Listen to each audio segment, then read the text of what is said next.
یہ آپ کا مطالبہ میرے پاس پہلے پہنچ چکا تھا اور اس کے لیے ہم نے کچھ رقم مختص کر دی تھی. پھر کل میرے ساتھ بھائی محمد حسین اور ان کے ہمراہ کچھ دوستوں نے جا کر مجھے یہ دوبارہ اس کو ریکال کروایا, تو میں نے ان کو بھی بتایا کہ یہ انشاءاللہ آپ کا کام ہو جائے گا. تو یہ شاید مجھے یہ دکھانا چاہتے تھے, تو ان کی خواہش کے مطابق میں آپ کے پاس حاضر ہو گیا ہوں. تو میں صرف یہ کہہ رہا تھا کہ میرے ساتھ آپ نے ہمیشہ بڑی محبت اور عقیدت کا اظہار کیا ہے, اور میں وہ خوش قسمت انسان ہوں اللہ کے فضل و کرم سے, جس سے میرے یہ نوجوان, یہ میرے بھائی, یہ میرے برخوردار بچے اور میرے بزرگ محبت کرتے ہیں. اور آپ نے مجھے ہمیشہ جب کبھی بھی الیکشن کا ٹائم آیا ہے مجھے سرخرو کیا ہے. آپ نے ہمیشہ اس طرح سے آپ میرے دست و بازو بنوے ہیں کہ جن کا الفاظ میں اگر شکریہ ادا کرنا چاہوں تو میرے پاس الفاظ نہیں. یہ آپ کی محبت ہے کہ جب کبھی کوئی مشکل ٹائم آتا ہے, جہاں کہیں میری ضرورت ہو, تو میری پوری کوشش ہوتی ہے کہ آپ کے مسائل کو حل کیا جائے. جب پچھلی دفعہ 2013 میں منتخب ہوا تو آپ کو یاد ہوگا یہ جو آپ کے قبر والے کھوہ سے سڑک نکلتی ہے اور بکری تک جاتی ہے اور بھالے تک جاتی ہے, پھر اس کے بعد یہ جو پورشن, اس کا ریمیننگ پورشن تھا بائی پاس سے لے کے یہ جو آپ کا نظام پورا بکری والا چوک ہے, اس کی تکمیل ہوئی. ابھی 2 دن پہلے سے لے کے ہم جلسے کی تیاری میں تھے, تو ڈاکٹر ارشد صاحب میرے ساتھ, انہوں نے بڑی مہربانی کی. 2-3 دن ہم نے ہر دیہات میں جا کے لوگوں کو, اپنے بھائیوں کو, دوستوں کو اور بزرگوں کو درخواست پیش کی کہ وزیر اعظم پاکستان آ رہے ہیں, تو آپ ہمارے ساتھ اس دفعہ, آپ ہمیشہ محبت کرتے ہیں اور اس دفعہ آپ نے بالخصوص ہر گھر سے نمائندگی ہونی چاہیے اور وزیر اعظم کا ان کے شایان شان استقبال ہونا چاہیے. تو جنہوں نے 2 دن مجھے ٹائم دیا, یہ میرے ساتھ حلقے میں ہر دیہات میں جاتے رہے. تو کل ہم جب وہاں سے واپس آ رہے تھے تو ڈاکٹر صاحب نے بڑا بھرپور مطالبہ کیا کہ آپ کے پورے گاؤں کے مسائل کو حل کرنے کے لیے اس کو کوئی ایسی پبلک ہیلتھ کی اسکیم دی جائے جس میں ایک طرف سے لے کے مشرق سے مغرب تک پورے کا پورا گاؤں جو ہے اس کی صفائی ہو جائے. تو میں نے یہ ان سے وعدہ کیا ہے, میں آپ سے بھی یہ وعدہ کر رہا ہوں. ابھی وہ وقت نہیں, ابھی تو آپ کو پتا ہے کہ پنجاب کی حکومت جو ہے وہ جنوری سے ختم ہو چکی ہے. گو ہم تو اس سے پہلے بھی 4 سال اپوزیشن میں تھے, اپوزیشن کے بینچوں پہ بیٹھتے تھے. تو پچھلے 4-5 سال میں شاید ہم اس طرح آپ کی خدمت نہیں کر سکے, لیکن ابھی اگست کے اندر وفاق کی حکومت کی بھی مدت پوری ہو جائے گی اور شاید اس کے بعد انشاءاللہ پورے ملک کے اندر جنرل الیکشن ہوگا. تو میں آج ہی آپ سے یہ وعدہ کر کے جا رہا ہوں کہ جب اگلا الیکشن کے بعد اگر اللہ پاک نے مجھے توفیق دی, آپ کی محبت سے, آپ کے تعاون سے میں کامیاب ہوا, تو سب سے پہلے آپ کا گاؤں پبلک ہیلتھ میں ڈالوں گا اور انشاءاللہ تعالی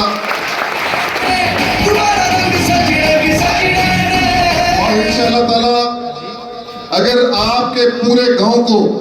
صاف ستھرا کرنے کے لیے, آپ کے ڈیولپمنٹ کے سارے مسائل کو حل کرنے کے لیے اگر مجھے محکمے نے کہا کہ 50 کروڑ روپے چاہیے تو میں آپ کو 50 کروڑ روپے دوں گا.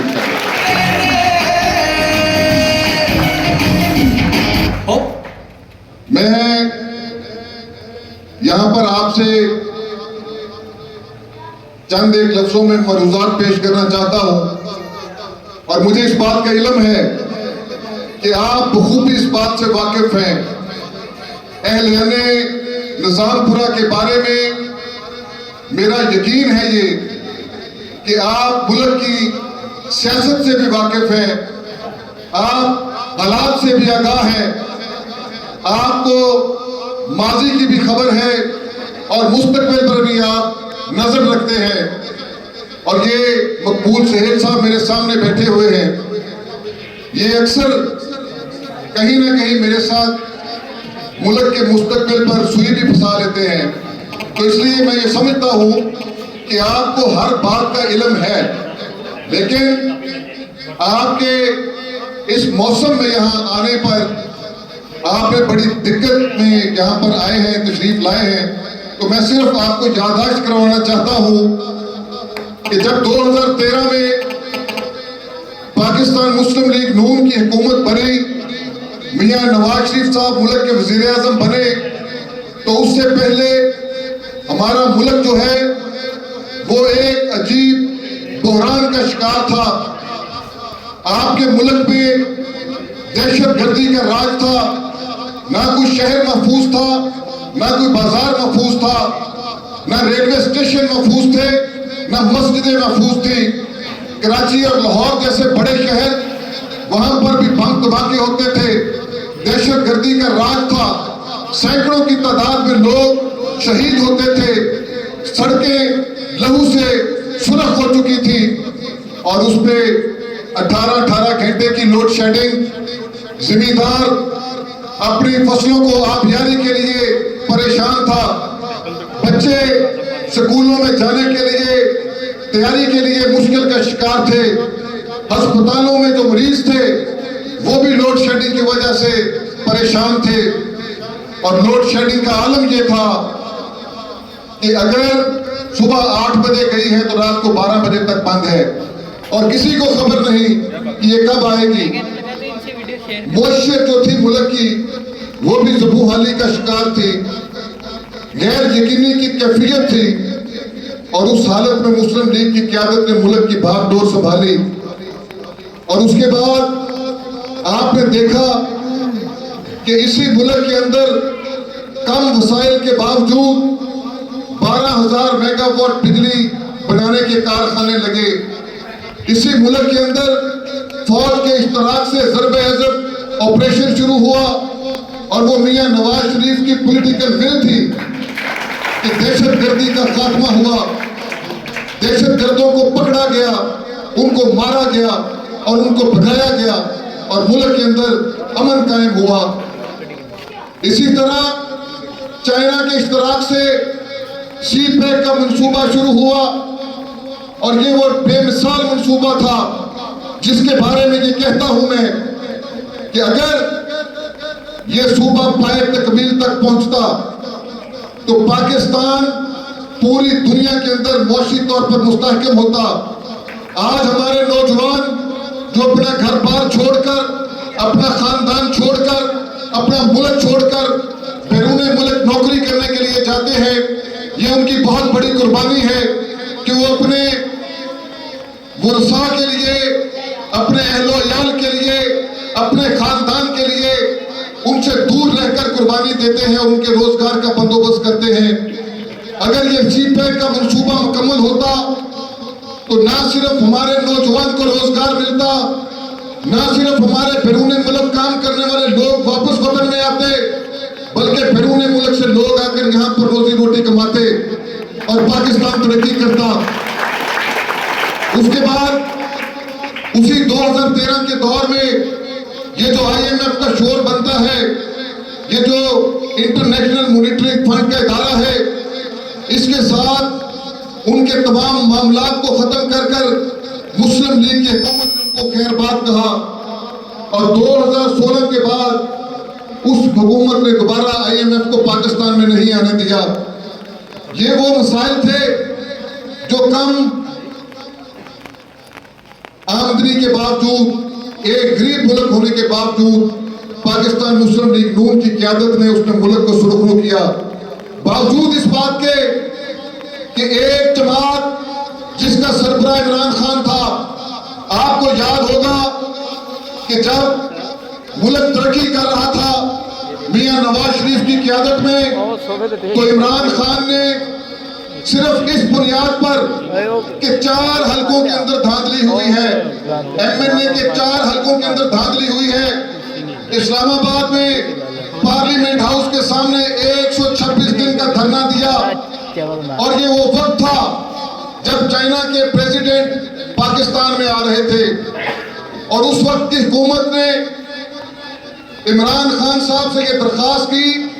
کہ آپ کا چھوٹا سا مطالبہ ہے، یہ 4 حلقوں کو دوبارہ کھول کے ان کی گنتی کر لیں گے، آپ برائے مہربانی یہ دھرنا ختم کریں۔ چائنیز پریزیڈنٹ ہمارے ملک کے اندر انویسٹمنٹ کرنے آ رہے ہیں، ہمارے لوگوں کو روزگار ملے گا، ہمارا ملک ترقی کرے گا،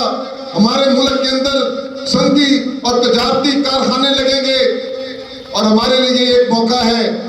آپ 4 سیٹوں سے نہ وزیر اعظم بنیں گے، نہ 4 سیٹوں سے آپ وزیر اعظم سے رہ جائیں گے، یہ ہمارا اندرونی معاملہ ہے، اس کو ہم بعد میں حل کر لیں گے۔ لیکن افسوس کہ عمران خان صاحب نے اس دھرنے کو ختم کرنے سے انکار کیا، اور جو لوگ اس بات سے واقف ہیں ان کو پتا ہے کہ چائنیز پریزیڈنٹ کا دورہ منسوخ ہوا، انہوں نے بھارت کا رخ کیا، وہ تو تجارت کرتے ہیں، انہوں نے بھارت میں جا کے $60 ارب کی انویسٹمنٹ کی، جس سے بھارت کو خوشحالی کا موقع ملا، اور عمران خان کی ہٹ درمی کی وجہ سے، ان کی ضد کی وجہ سے وہ دورہ منسوخ ہوا۔ بعد میں 2018 میں جب ملک تیزی سے ترقی کر رہا تھا، جب یہاں پر بجلی گھر بن رہے تھے، جب IMF کا یہاں سے کلا گما ہو چکا تھا، جب سی پیک کا منصوبہ اپنے زور و شور سے تکمیل کی جانب رواں دواں تھا،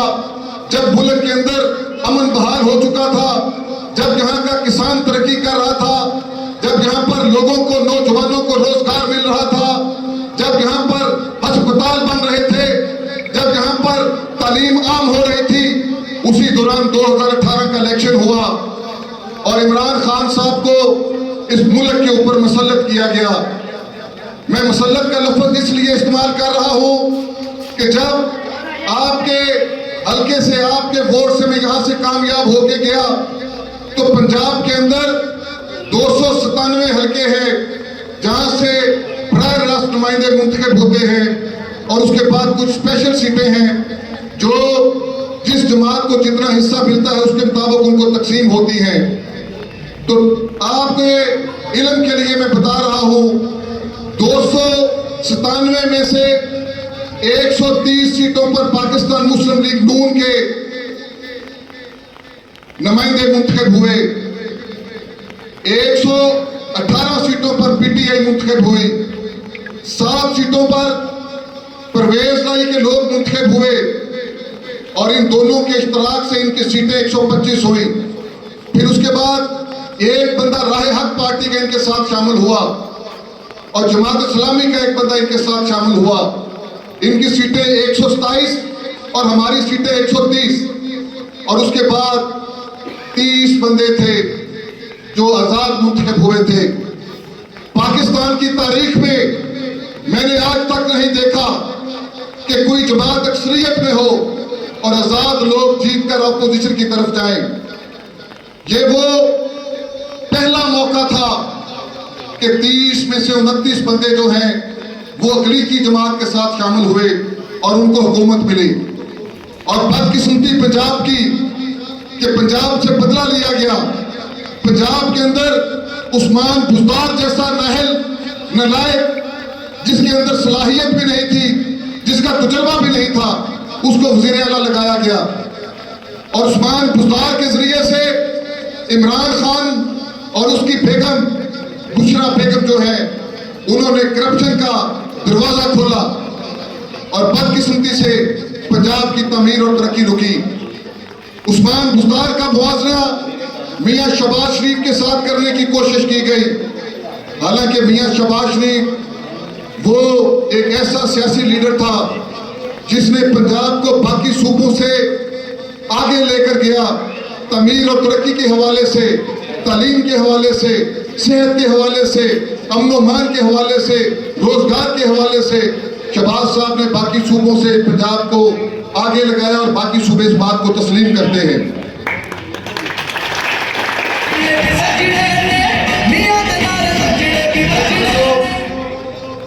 جب عمران خان کی حکومت آئی تو سب سے پہلے اس نے ملک کے ساتھ دشمنی یہ کی کہ سی پیک کا منصوبہ ختم کیا۔ دوسری دشمنی یہ کی کہ IMF کو دوبارہ پاکستان میں لے کر آیا اور ان کے ساتھ سخت شرائط پر معاہدے کیے۔ تیسری دشمنی یہ ہوئی کہ ان کی نہلی اور ان کی نالائکی کی وجہ سے جو بجلی گھر بنائے گئے تھے ان کے اندر وہ صلاحیت نہیں تھی، یہ وہ چلا نہیں سکے اور لوڈ شیڈنگ کا جن جو ہے بودل سے دوبارہ باہر آیا۔ چوتھی دشمنی ان کی یہ تھی کہ ملک کے اندر ان کی نااہلیت کی وجہ سے بے روزگاری بڑھی۔ پانچویں نااہلیت ان کی یہ تھی کہ ملک کو مہنگائی کی بھٹی میں دھکیل دیا گیا، اور 4 سال وہ وقت تھا کہ جب پنجاب میں قصور میں کسی ضلع میں آپ مجھے بتائیں کہ پچھلے 4 سال میں عمران خان کے دور میں کہیں پر اینٹ لگانا تو دور کی بات ہے، کہیں اگر انہوں نے ایک روڑا بھی ڈالا ہو۔ اس کے بعد جب آئینی طریقے سے وفاقی حکومت کا خاتمہ ہوا،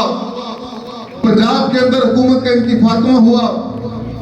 تو پنجاب کو انہوں نے ایک غلط عدالتی فیصلے کے ذریعے واپس لیا، جس کی آج بھی اپیل سپریم کورٹ کے دروازے پر لٹک رہی ہے۔ جبکہ وفاق میں جب عددی اکثریت کی بنیاد پر مسلم لیگ نون کی حکومت بنی 11 جماعتوں کے اشتراک سے، تو عمران خان صاحب نے پھر ایک دفعہ ملک دشمنی کا ثبوت دیا۔ اس نے ہمارے ملک کے بیرون ملک تعلقات کو خراب کیا، کبھی امریکہ پر الزام لگایا، کبھی فوج پاکستان پر الزام لگایا، کبھی ملک کے باقی اداروں پر الزام لگایا، حالانکہ حقیقت یہ تھی کہ یہ ایک نااہل آدمی تھا، اور پاکستان کی باقی سیاسی جماعتوں نے مل بیٹھ کر یہ فیصلہ کیا کہ اگر اس کو مزید موقع دیا گیا تو یہ ملک کو برباد کر دے گا اور دوبارہ ملک کو پیروں پر کھڑا کرنا ہمارے لیے مشکل ہوگا۔ میں خراج تحسین پیش کرتا ہوں میاں شہباز شریف صاحب کو، جنہوں نے پاکستان کی بڑی سیاسی جماعتوں کے سربراہان کے ساتھ بیٹھ کر، اور وہ سربراہان جن کی اپنی حیثیت موجود ہے، جو پاکستان کی سیاست کی ایک حقیقت ہے اور دنیا کے اندر ان کا اپنا ایک مقام ہے۔ اگر میں یہ کہوں کہ یہ شہباز شریف کی صلاحیت تھی کہ آصف علی زرداری جیسا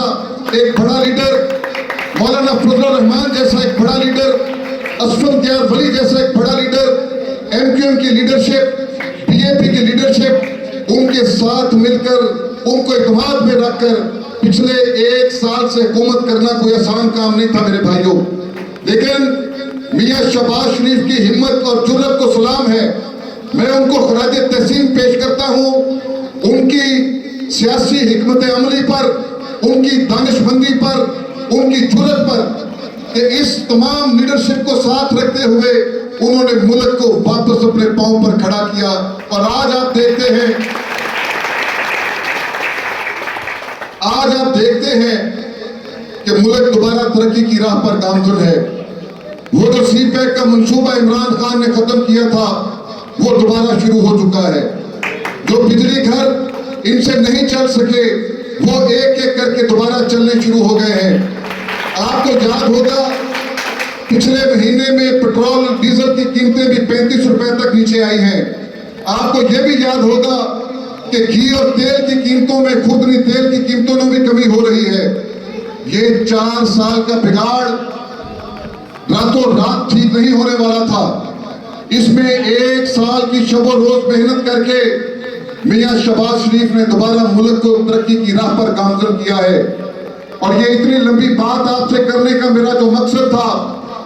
میں اس بات سے واقف ہوں کہ نظام پورا کی جو ہمارے نوجوان ہیں، جو ہمارے بزرگ اور ہمارے بھائی ہیں، ان کو تمام حالات سے آگاہی ہے، لیکن میں صرف آپ کی یادداشت کے لیے یہ سب آپ کو بتا رہا ہوں۔ اور انشاءاللہ وہ وقت دور نہیں جب پورے پاکستان کے اندر جنرل الیکشن کا انعقاد ہونے والا ہے۔ میری آپ سے التماس ہوگی کہ آپ نے اس الیکشن کے اندر اس بات کا خیال رکھنا ہے کہ جس برے طریقے سے عمران خان نے ملک کی خارجہ پالیسی کو برباد کیا،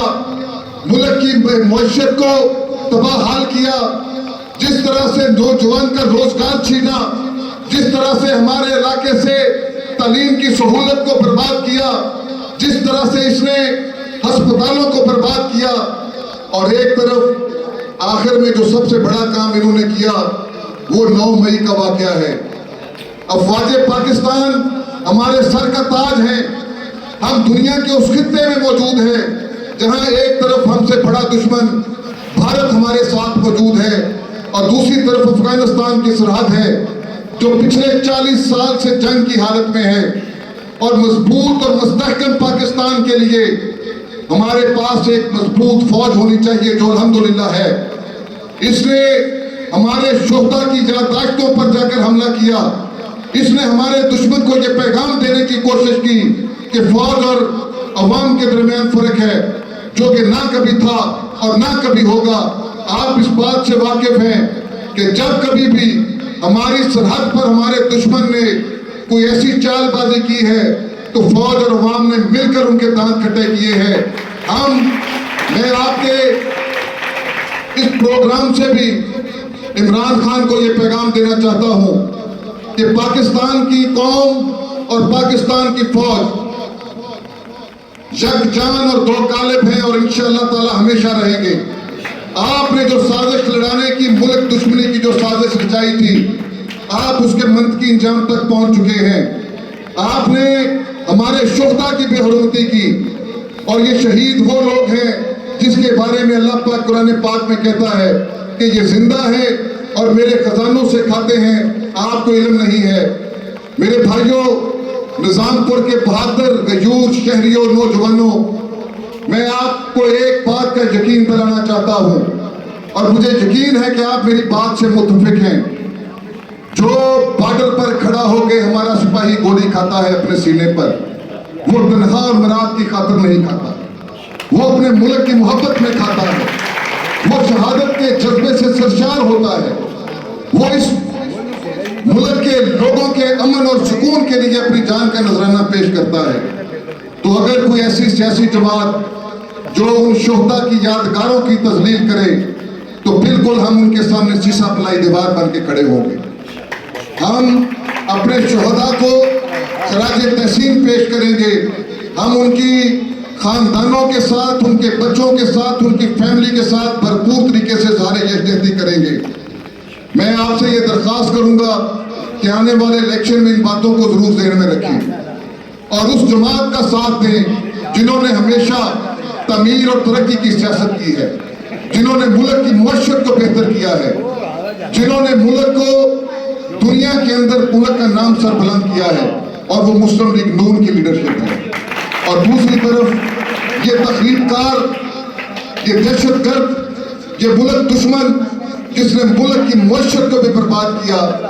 جس نے ملک کی نظریاتی جغرافیائی سرحدوں پر بھی حملہ کیا، اس کے خلاف ہم نے ڈٹ کے مقابلہ کرنا ہے انشاءاللہ. اور اپنی بات کو ختم کرنے سے پہلے آخر میں آپ سے ایک درخواست بھی کرنا چاہتا ہوں. 30 جولائی کو وزیر اعظم پاکستان میاں شہباز شریف صاحب جو ہمارے نہ صرف پاکستان کے محسن ہیں بالخصوص ہمارے ضلع قصور کے محسن ہیں، اور انہوں نے ہمیشہ قصور کی تعمیر اور ترقی کے لیے اپنا عملی کردار ادا کیا ہے. وہ 30 جولائی کو ایک عظیم الشان منصوبہ موٹر وے کا سنگ بنیاد رکھنے کے لیے کھڈیا میں تشریف لا رہے ہیں. اور موٹر ویز نے جب میاں نواز شریف نے 1992-93 میں پہلی موٹر وے بنائی اور آج تک جتنے موٹر ویز بنے ہیں یہ بھی مسلم لیگ نون کے قیادت کا کارنامہ ہے. جن جن ضلعوں سے موٹر ویز گزرے ہیں ان ضلعوں نے ترقی کی ہے، وہاں پہ خوشحالی ہوئی ہے، وہاں پہ لوگوں کو روزگار ملا ہے، وہاں پر تعلیم کی سہولتیں ملی ہیں، وہاں پر صحت کی سہولتیں ملی ہیں، لوگوں کی زندگی بہتر ہوئی ہے. اور الحمدللہ یہ ہمارے محسن کا ہمارے لیے ایک اور تحفہ ہے. وہ 30 جولائی کو ضلع قصور کے لیے موٹر وے کا سنگ بنیاد رکھنے کے لیے تشریف لا رہے ہیں. اور انشاءاللہ اس منصوبے کی تکمیل کے بعد میں آپ کو دعوے سے کہہ سکتا ہوں کہ ہمارے نوجوانوں کو روزگار ملے گا، بیماروں کو صحت کی سہولت ملے گی، کاروبار کرنے والوں کو ذرائع آمد و رفت میں بہتری آئے گی، تعلیم کے لیے بہتری آئے گی، اور انشاءاللہ تعالی ہمارا ضلع ترقی کرے گا. میری آپ سے درخواست ہے، آپ میری آواز پر ہمیشہ مہربانی کرتے ہیں. آپ کو جب کبھی میں نے